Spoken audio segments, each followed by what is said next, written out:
Hello, everyone, and thanks for stopping by to take a look at our Exploring Powder Bed Fusion presentation. My name is Todd McInally, and I'll be doing the presenting today. A little bit about me. I've been with the additive manufacturing industry for 9 years with a focus on powder bed technology specifically. My roles inside of this position have been application development, technology training, and material parameterization. I've been a team member with BASF since June 2019. For the topics of our presentation today, we'll try to cover an introduction of the powder bed fusion technologies as a whole, variations in process between different types of powder bed fusion, try to compare those processes a little bit, and then show application examples to try to button everything up for you.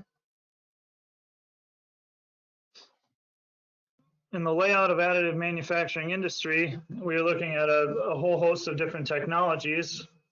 Powder bed technologies makes up 26.9% of the total industry landscape, with those materials being used mostly for end-use parts and functional prototypes. This segment has traditionally been focused on PA12 and PA11 polymer materials. With our Forward AM team, we're focusing on creating cost-competitive, easy-to-process products, which also enable engineering applications to speed the adoption of additive manufacturing into production landscapes using more traditionally known polymers. Our team with Forward AM works on all material landscapes from photopolymers, filaments, and powder bed materials. As stated, this particular presentation will focus on the powder bed fusion materials, and the technologies that really work inside of this area are MultiJet fusion, laser sintering, high-speed sintering, and desktop laser sintering. There's some variations in those processes, so we'll try to discuss a little bit of the process here moving through the next few slides. Before we get into the processes themselves, we need to talk just a little bit about why you would or would not want to choose powder bed for your solution. So with laser sintering technology, we have the pros of this type of technology are that it's great for small to medium-sized geometries. Materials are suitable for prototypes or end-use parts. There's a very versatile material portfolio that is included in powder bed. We have a lot of different varieties of materials. No support structures are required for this technology in comparison to some of the other additive technologies. So it gives you more utilization of the build area for actual part. The material is recyclable, so you can cut down on the cost of running the machine. And you get closer X and Z anisotropy due to better layer adhesion between the layers as you're building it up. Some of the cons of the laser sintering technology is that in comparison to other manufacturing methods or some other additive manufacturing methods, you may see a slightly rougher surface finish. There's usually more post-processing required before you have your finished part. You can have longer build times, but as a trade-off, you get better part accuracy and mechanical stability. Minimum feature size typically is a slightly larger on really small features if there's a mechanical load requirement on those features. In order to maintain the mechanics, the features need to be slightly larger. Some machine prices can be cost prohibitive, especially for new customers to additive manufacturing. The powder bed technology machines can be some of the more expensive machines in the landscape. So when we look at the process of the actual build cycle, we'll focus first on laser sintering. We basically move through the following points in order to complete a build. So anytime you start a build, the machine has to go through a warm-up phase. Once the warm-up phase is completed and the build process starts, the machine will apply a new layer of powder to the build area. When the powder is laid down, you have to apply heat to equalize the temperature of that newly applied layer. And then you see highlighted in blue, this is a variance for this technology. The laser is then directed across the powder bed by a scanner to areas that need to be melted. Once the laser passes across, the process repeats up to a new layer of powder being applied, and then cycles through all the following steps until the build completes. Once the build is completed, the build volume has to cool down, and then the parts are unpacked and cleaned. Additional post-processing based on part requirements may be required, such as smoothing, coloring, etc. Next technology that we can speak to is MultiJet fusion. Typically, MultiJet fusion is going to be the HP platforms in the market. And this is slightly different because instead of a laser-driven process, it's using infrared heat and absorbers to actually melt the material. So the machine goes through the startup phase, self-calibrating the temperatures, scales, etc. Once the machine is calibrated and set to build, the first layer of powder is applied to the build area. And then here's the variances for MultiJet fusion. It lays down a fusing and detail agent, which are a liquid that are jetted from a print head to the layer to define the areas that are going to be melted. Fusing agent sprays onto the melt areas, and the detail agent sprays around the melt areas to stop the melt process from the heaters. Then once the agents have been applied, the infrared heat is applied to that layer to activate the melting of material. Those steps repeat from layering powder onto the build area through the fusing, detail, and heat application until the build is goes through layer to layer until the build is completed. And then once the build completes, the volume has to cool, just like we talked about with laser sintering. Once the volume is cooled, the parts are unpacked and cleaned. And then again, additional post-processing may be required based on your end part requirements, such as smoothing, coloring, etc. Few other technologies that exist in the landscape but have slightly smaller install bases are going to be high-speed sintering and desktop laser sintering. They're similar to the technologies that we've already discussed, but with subtle variations. So the first to talk about is going to be the high-speed sintering technologies. The process is similar to MJF, but instead of having detail agents and the heating detail agents and the melting agents, it only has the melting agents. So when you go through this technology, a layer of powder is applied, then the print head distributes the ink to the solid geometry locations of the part bed. Once the ink has been laid down, the heat and energy is applied, which melts the powders that have been treated with the ink. The process repeats until each layer is completed, and then it goes through the same process. The build has to cool down, the parts are unpacked, and then post-processing may be required. For desktop laser sintering, we're basically talking about a smaller version of the larger laser sintering technologies. The trade-off to the smaller machine is that you have a much lower power laser than larger systems, but the machine process is much the same way. So we lay down a layer of powder, heat is applied to the powder to equalize the temperatures on that new layer. Laser exposes areas on the part bed that need to be melted, and then the process repeats itself until each layer is completed. With this particular technology, due to the lower power laser, the parts are mostly going to be black or dark gray. You need the pigmented material in order to cause the melt process.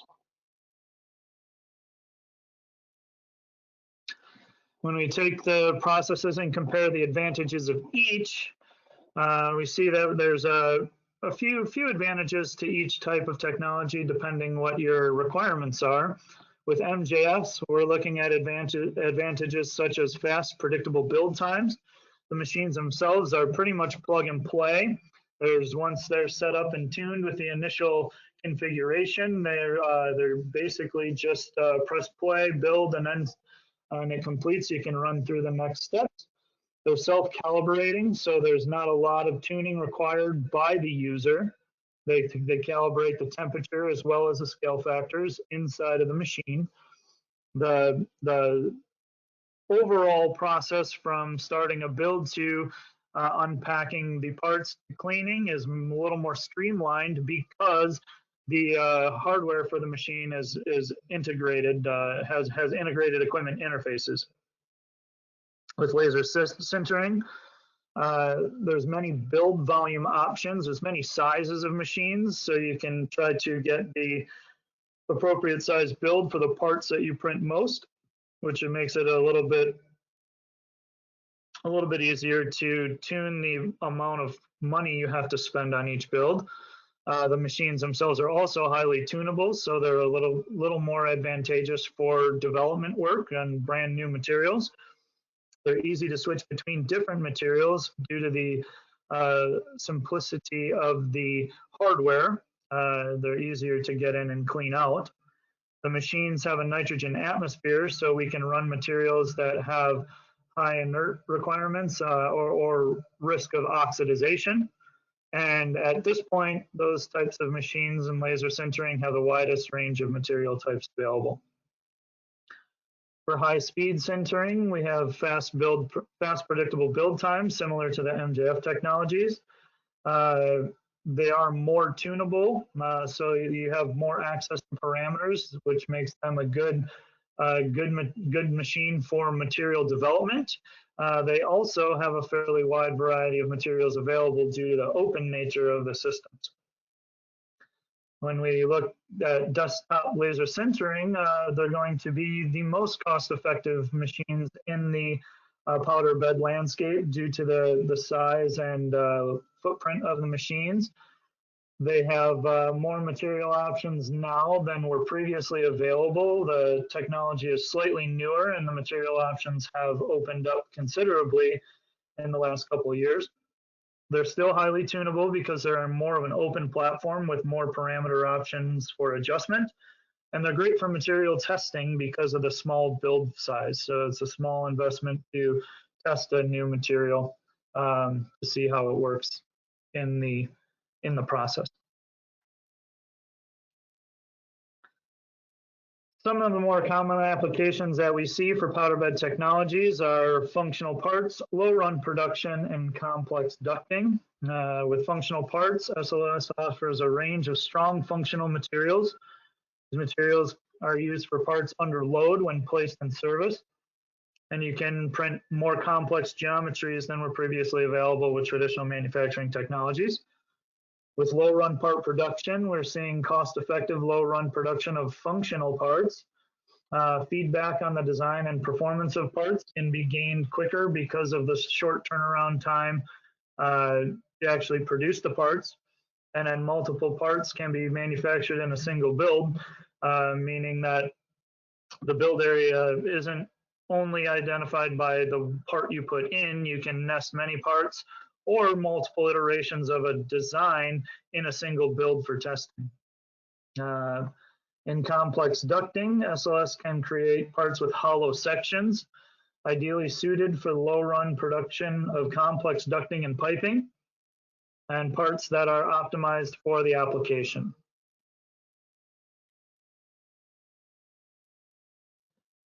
Some application examples based on those ideas are going to be the following. We have a few examples from the PA6 material family and then some other examples from a couple of our materials. But the first ones that we can talk about here is the brake fluid reservoir case study through Daimler. This was a PA6 unfilled part that withstands high pressure even at elevated temperature.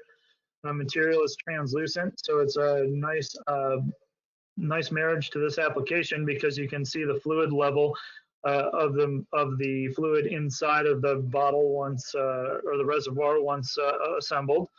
You can still maintain a complex inner structure, just like a traditional bottle would have. And due to the material, we were able to have successful welding of the top and bottom sections. This next example we have is a throttle body that was printed for Ford out of the same PA6 material.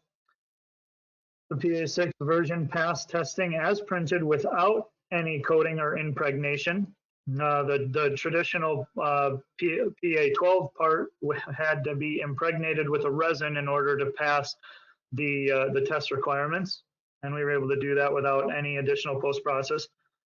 The part itself required gas and pressure tightness testing requirements, and there was a significant savings in prototyping costs due to the minimization of additional steps required for the part. Next example we have is a flame retardant PA6 manifold. This particular part has a designed surface structure to maintain the rigidity, as well as mounting lugs optimized for minimum material required for attachment and strength. And then this part was also run through simulation to optimize flow through the duct as well. So the airflow through the duct had been optimized by its shape. The final PA6 application example we have is an engine mount that was done in cooperation with Daimler. We were able to achieve 99% of performance in mechanical and thermal properties versus the IM part. And the NVH, noise vibration harshness behavior of the printed part matched the IM injection molded version that was supplied. We can look at the polypropylene material. We have a couple good application examples, first of which is fluid bottles. The polypropylene material withstands high pressure even at high temp.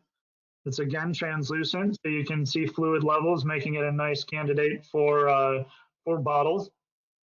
You can maintain complexity of inner structures and have successful welding of top and bottom sections. We also have air ducts and piping examples out of the polypropylene that show good chemical resistance for low temperature fluid opportunities, heating and air cooling distribution. Ultrasim opportunities can be taken advantage of for flow optimization and performance of the part. And then with our TPU material, our elastomer, we have a couple examples, the first of which is a headrest. The headrest reduces assembly time, reduces the ultimate piece count, eliminates tooling cost of prototyping production phase. Development cost reductions can be seen. With this material, we also have many finishes available. Our final example is a TPU midsole. We've seen that this solution can have a faster time to market, create flexible production options based on location or demand or production schedule. The material can be eco-friendly due to reduction of different materials required to make the part. And then again, with the TPU, we have many finishes available, such as smoothing, coating, coloring, to achieve your application. And with that, I'd like to thank you for your attention. Thanks for tuning in, and let us know if you have any questions. If you do have questions, please send them off to webinars@basf-3dps.com. Have a great one.